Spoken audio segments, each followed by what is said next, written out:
take that for his weakness. That's his meekness. Not weakness. He just smiled. We got to be nice when you be mean to us. You cuss us out, we say bless you anyway. Yeah.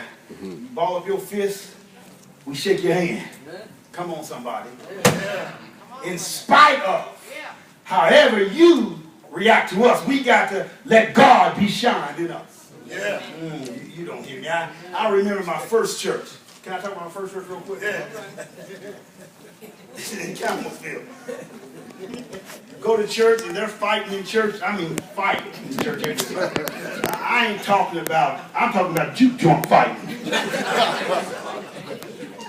I was a police, just left police, and I can remember the prayer going down Roberts Road. That's where the house we lived on by Clem Haskins in Campbellsville. On this property, I remember my daughter says, "Daddy, don't go." She cried, "Don't go to church." Wednesday night, I said, "Oh yeah, I'm going." And I remember, "Lord, I'm going to your slaughterhouse. I may not make it back." But be with me. Church. Church. Going to church. Get there Sunday, and they fist like, "Y'all, you traded." And the pastor up there preaching, thinking I'm preaching all right. Lady come up in the pulpit. She used to be mistress of one of the pastors before. Come pulpit and shake me. "You don't understand, Reverend. I don't listen to nobody." I said, "That's the problem, not even God." Oh, Lord. Instead of hitting me, she hit my wife. Choked her.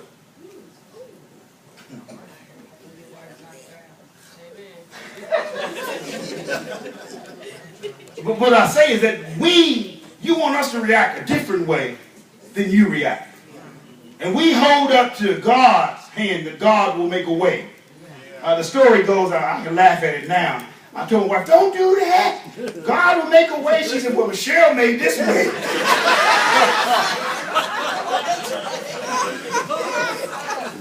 That's what I'm talking about. The wife says, "I ain't there yet. I ain't there yet." And they say that the drunks on the corner, I'm like, "Sister Irvin knocked that woman out." They had all kind of rumors flying. "I told you gonna meet a black pastor with a black wife." I was like, well.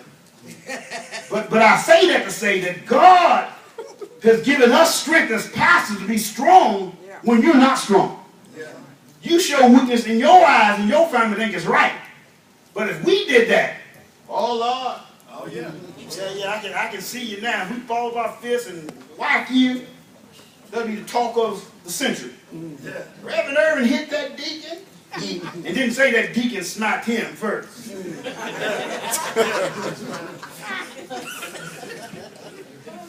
got to be nice. But you got to stand on God's word daily. Daily.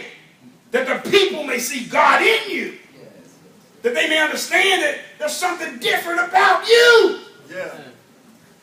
Anybody can't make 34 years. It only takes a man that's anointed by God to deal with God folks. Hear me, somebody? You got to be anointed by God. And I understand that as we come to a close, that you may not understand Paul's journey or Moses' journey. But let me call to your attention one more person's journey. This guy was at the peak of, this man was at the peak of the splendor of his father's house. He left glory, the throne, came down through 42 generations, formed the body in the birth of a virgin, in the womb of a virgin in Bethlehem. Birth in a junkyard ghetto mansion. Didn't smell good, it stunk, because animals was everywhere. Rose from that birth and again to being taught about the word. Grew up in the neighborhood of ghetto and different other folks and learning different other things, but really learning about the word, but staying in the word. And then one day the Lord anointed him because he says, "On this day, this is my beloved son, whom I'm well pleased." Left there, went into the wilderness. was tried by Satan after 40 days. Tempted. You do know the word, right? Tempted. Anointed by God prior to. Left the pool and then tempted in the wilderness. How dare he? But I will remind you, if Satan will tempt Jesus, who do you think you are? All right. Yeah. That's another sermon for another day. Hated by the Pharisees and Sadducees. Had the Lord's Supper, had 12 friends. After the Lord's Supper was only one left. One left the Lord's Supper, so he had 11. That one that denied him, that one that doubted him, that one that forsaken him, that one that sold him out. And then the others fled because they thought what was happening to Jesus would happen to them. Taken from court to court. Jesus lied upon, thorns on his head, spear pushed in the side. 2 men mocked him on the cross. And then one turned to Jesus and said, remember me. But wait a minute, that was Friday. Everybody thought it was all over because of Friday.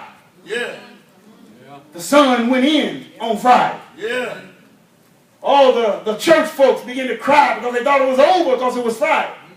But I heard it in the wind. Wait a minute, Sunday's not here. Yes, sir. Buried on Friday. Stayed in the grave Friday, Saturday. And early Sunday he got up. Sunday morning got up with power in his hand. Power to let you know that in spite of whatever you're going through, there's power. And that's what Mike has when he preaches. The mystery of God that God has given him. He gives him power to deliver it, that you and I may understand what God would have us to do. So no matter what people think about you, Brother Mike, keep on keeping on. 34 years, keep on for 34 more years until God take you out.